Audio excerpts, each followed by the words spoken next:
Is that better? Okay, I think I wasn't necessarily on.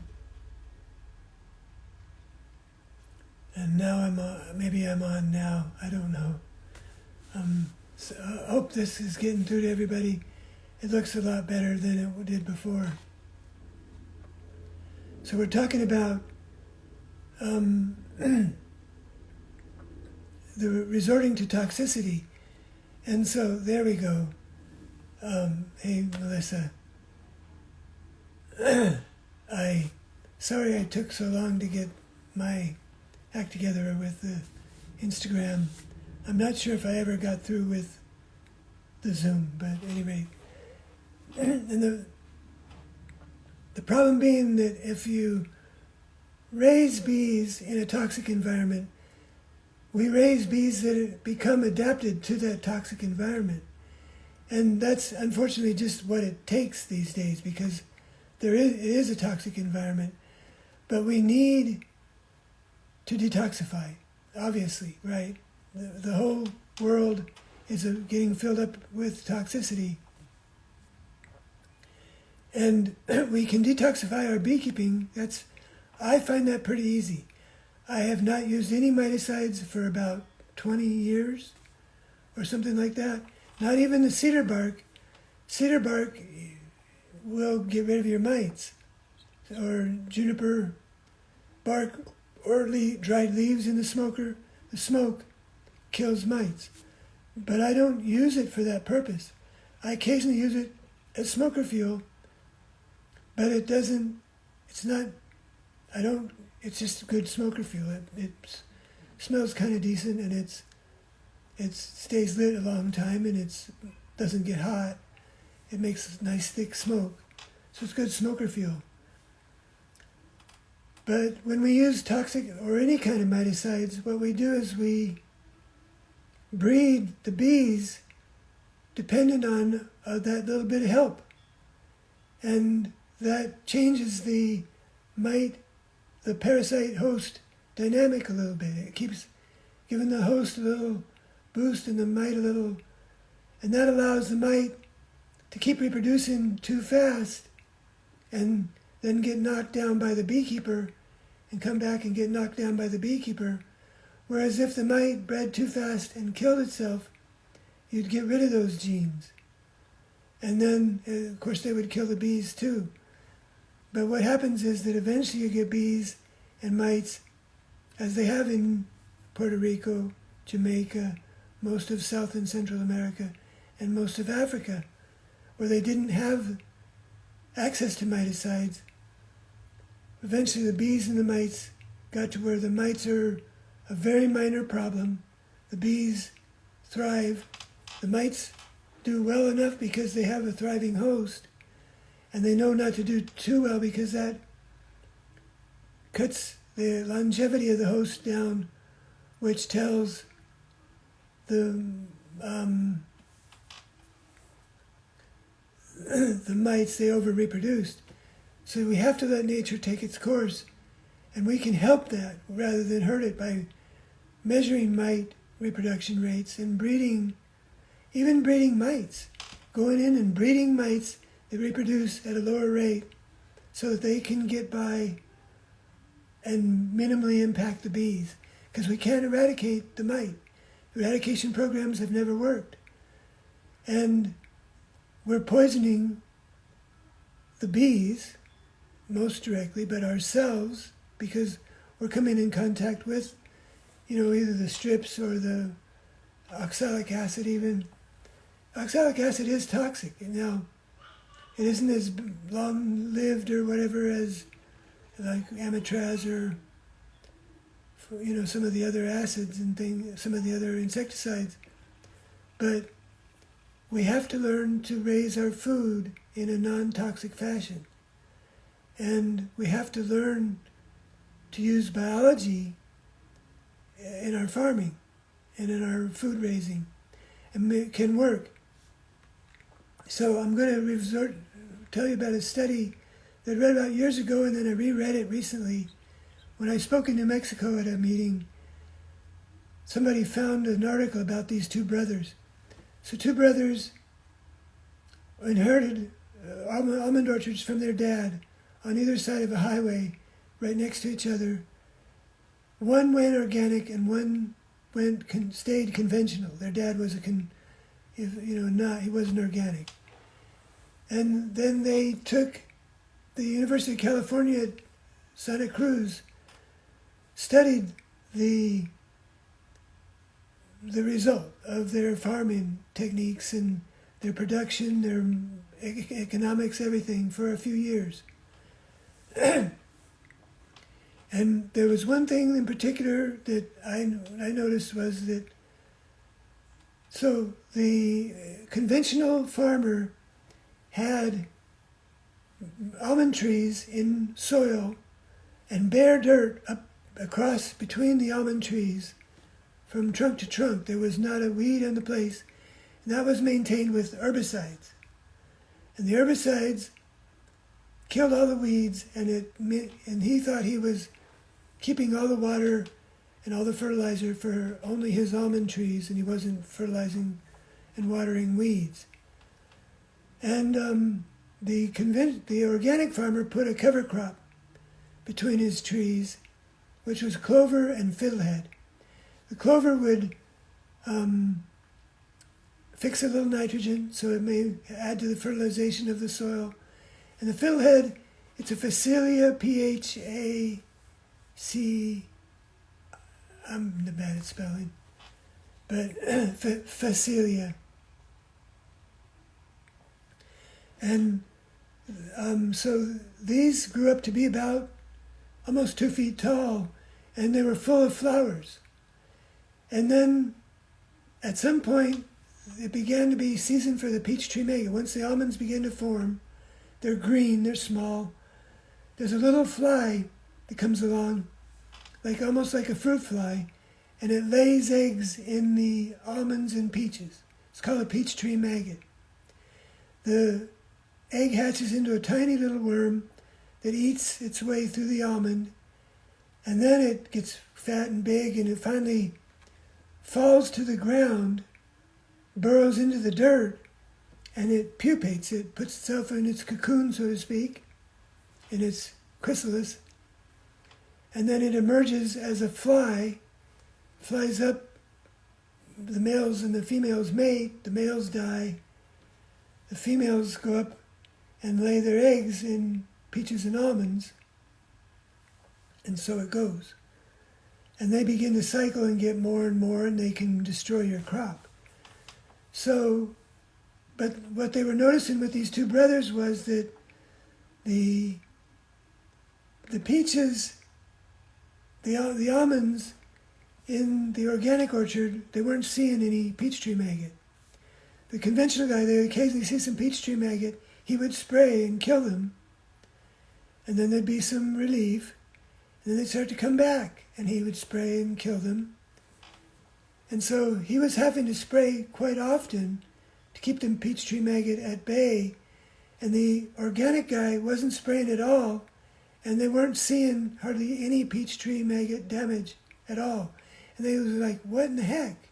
It makes no sense. They're across the highway from each other. The maggots could easily even just cross the highway. Where are they? And then they got to looking, and so when the peach tree maggot gets ready to pupate, it's a larvae, it's eaten through, it gets fat, it can't live in its skin anymore, it falls to the ground to pupate, to go into its cocoon stage, so to speak. Well, when it fell down into the clover, often it couldn't get easily to the soil. When it got to the soil was unshade, it was kind of cool and damp, and that wasn't very ideal for its pupation.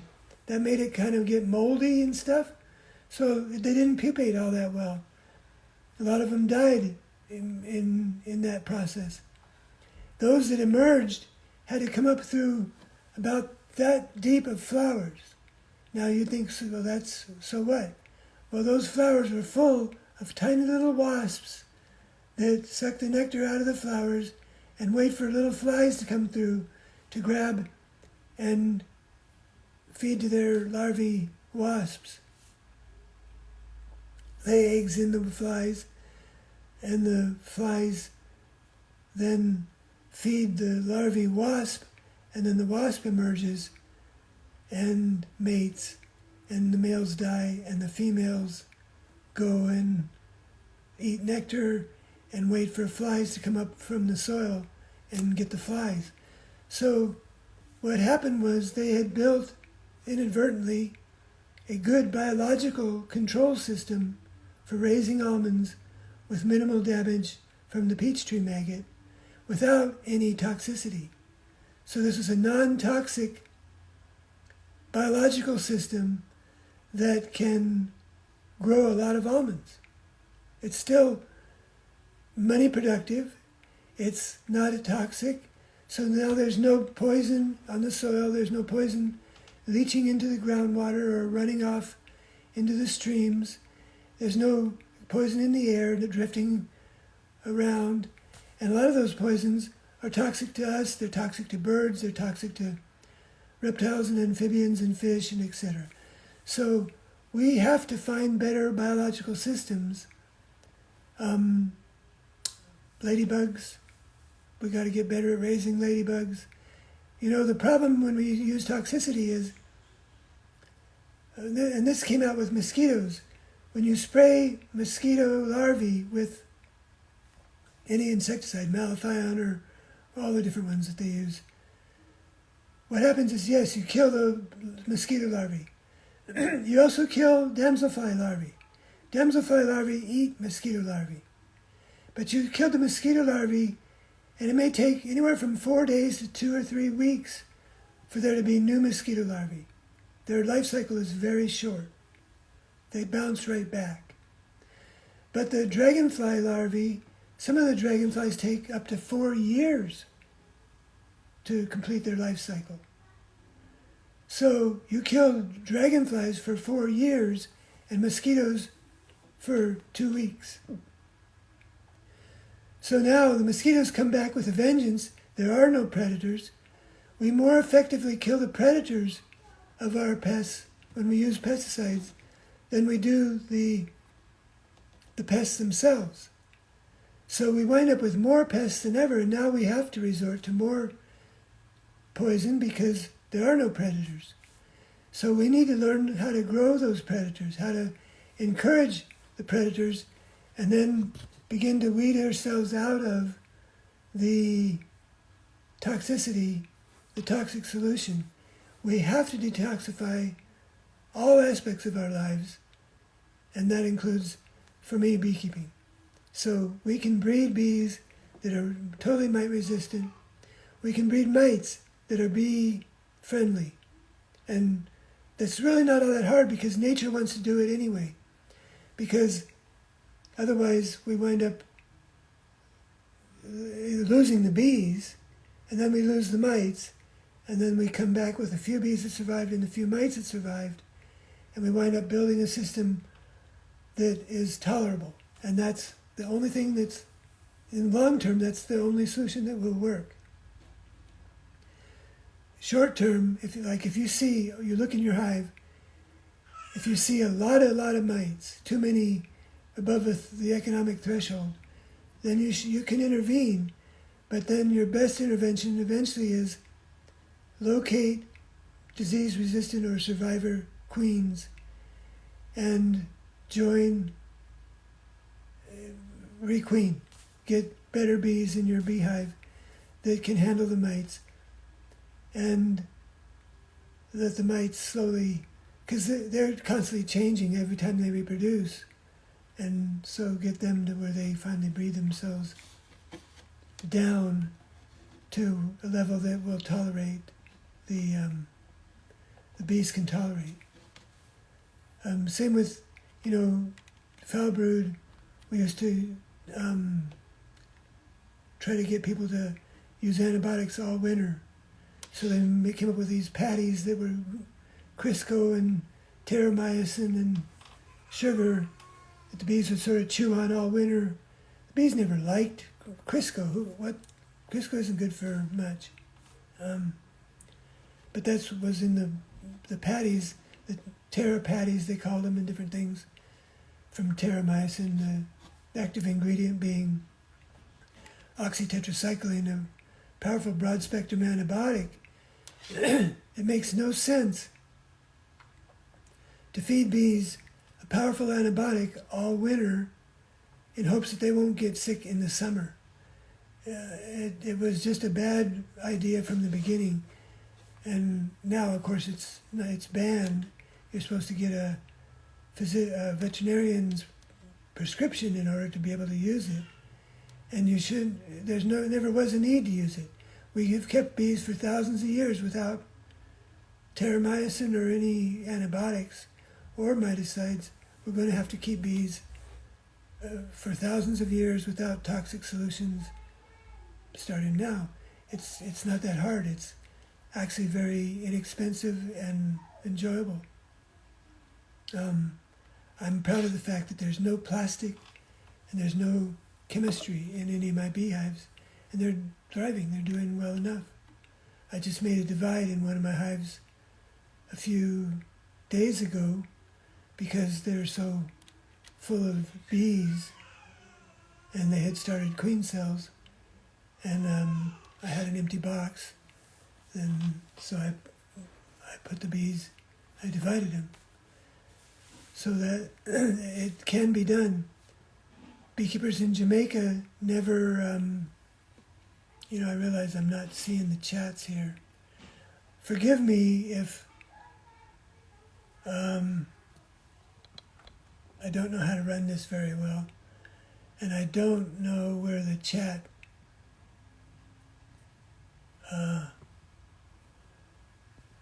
box is.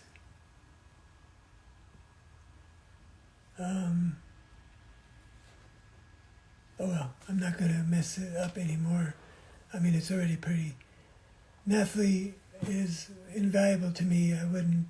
She wasn't here this week, so it was up to me to set this up. She gave me instructions. I think I've done okay, but I'm not sure. I hope that at least you're able to hear this. And I know there's a chat function somewhere, and I can't find it.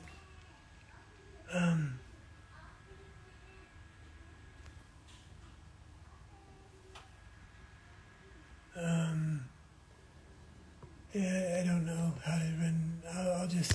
I'm doing my best. And sometimes me and computers, I get along really well with bees. I always have. When I was a little tiny kid, I loved bees. I was kind of afraid of them. But I would still try to touch them occasionally, and I got stung. But I loved bees. And then when I was 14, I left home for a while and herded sheep in Colorado. And when I came back from Colorado, a swarm of bees landed in my mom's backyard. And I was about 15 or 16, or I don't honestly remember how old I was, but I was in my early to mid-teens, I guess. And when I saw that swarm, something in me just said, yeah, this is it. This is what I gotta do. This is what my life is all about. I just knew it. There's just something in me that said, oh my gosh, this is so right. This is the right thing for me. And I remember my grandpa and my mom had an old Langstroth box with no bees in it, never had any bees in it, so it was just full of frames with foundation. We brought it over there. My mom wasn't there. Put it under the swarm and then opened the top and realized, oh, there's all those trays in the way. The bees are never going to fit in there. So we took them out. And then we lowered the whole branch. We cut the branch that the bees were on both ends. And very trepidatiously lowered it into the box and shut the box. Of course, the entrance was still wide open. And I remember carrying it in my chest and feeling that same thing of that sound, that smell, that's the smell for me. That's what I'm supposed to do. And they've been keeping me ever since. So, and the thing that was good about those first few months that first year was that I read up the hive and the honeybee, but I didn't know any other beekeepers. I didn't really know how to tie a veil very well. I didn't know how to light a smoker and keep it lit. I tried, and I kept going out, and I thought, well, I'm not sure if it does any good anyway. Like I read why you smoke them, but I can't smoke them because I can't keep the smoker lit, so I just won't. And I learned to move very slow and calm, because as soon as I jerked and crushed a few bees, I got stung. I didn't have gloves. I didn't know that there were beekeeping gloves. And so I learned to move real slow, and I learned that one of the most critical things, because this was Langstroth beekeeping, was lifting, particularly that very first comb. If you lift it, if you just pull it out, well, you just crushed 20 bees. And that made all the bees around them mad, and they immediately come up and go zap, zap, zap, and they sting you. And it's like, ouch, that hurts. Okay, that was dumb. So then I learned not to do that, and I learned to lift that first frame out very carefully and slowly and try to not crush any bees. And then once it was out, there'd be more room to move the next one. And once it was out, I had even more room to move the next one. But as soon as I crushed a bee, I noticed that I would get stung. And then when I went to work for a commercial beekeeper, well, all that went by the wayside. And he just put gloves and wristlets and sometimes a full bee suit, and we just smash, smash, smash. And we didn't have to care because we were totally bee-proof. But when I went back to my own bees after, when I'd work for the commercial beekeeper all day, and then on weekends I'd go look through my own bees, I'd go back to without my gloves, just my cotton shirt, and I'd go through them very calmly and slowly and carefully, and I'd develop my own style. And so that's where I came up with this, try to be a nice Godzilla article. Because we are like Godzilla in the city, right? We reach in there and we go smash, smash, and we just smash bees, and we yank the comb up. It's like yanking up a building and scraping a bunch of people between the hive box and the building, sort of, but we yank the building up and crunch a bunch of people, or we yank the comb up and crunch a bunch of bees. And that makes us a bad Godzilla. But if we were to try to be a nice Godzilla, we would do it much more delicately and carefully and give them time to get out of the way. Like, oh, you're in the way. Okay, there you go. Yeah. And then you would lift the comb out without crushing any bees. And it can be done. And even just the effort to do it seems to pay off, because like occasionally I'll crush a bee and then I'll get a few bees after me and I'll go, I'm sorry. And that alone, I swear that the apology emits a smell in your scent that they I don't know how that works, but I know they smell our fear. And I think they also smell our respect. And so we try to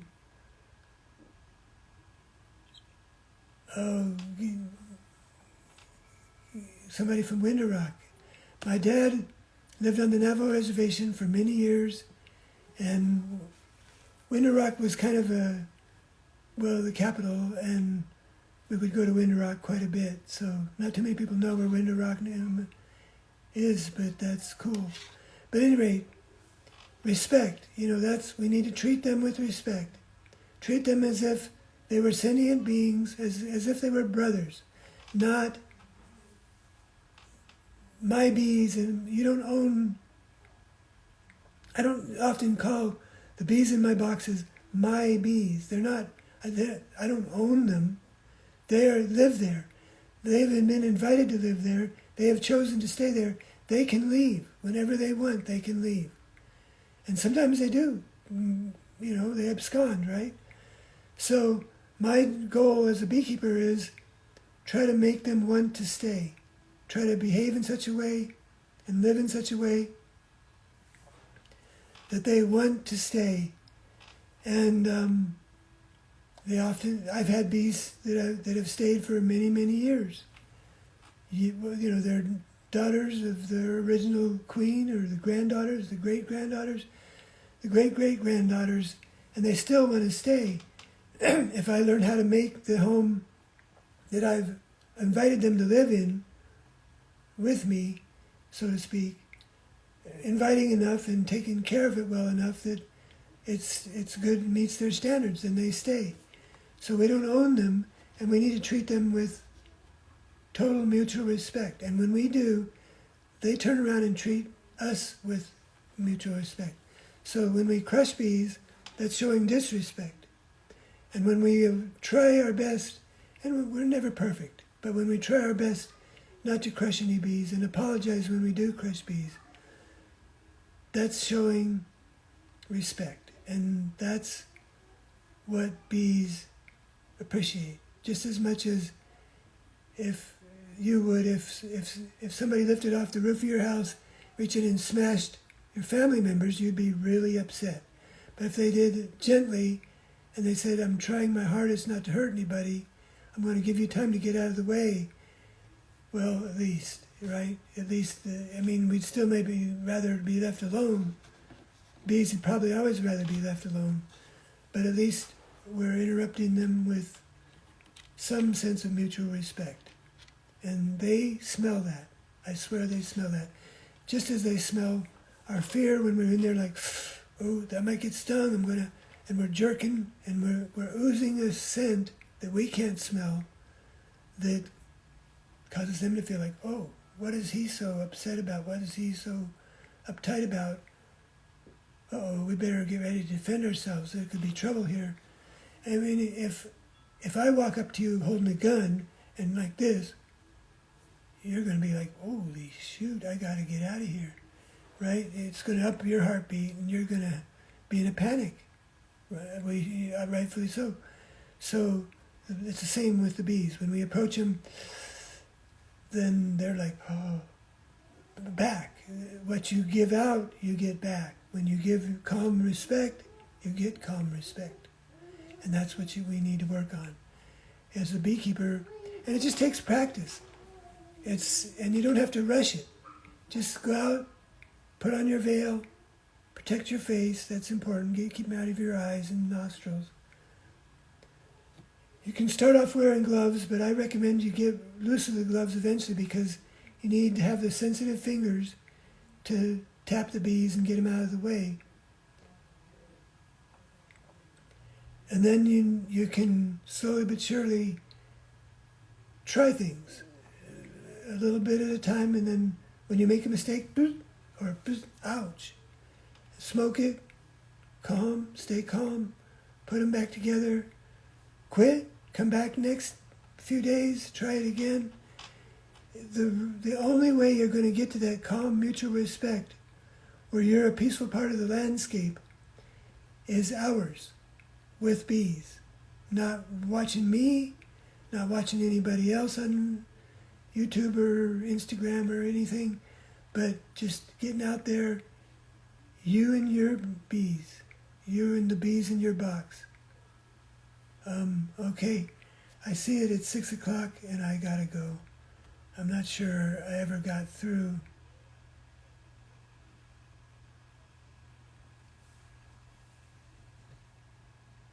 But I gotta go. Okay, well, Nathalie will be back next week, and it'll be much better.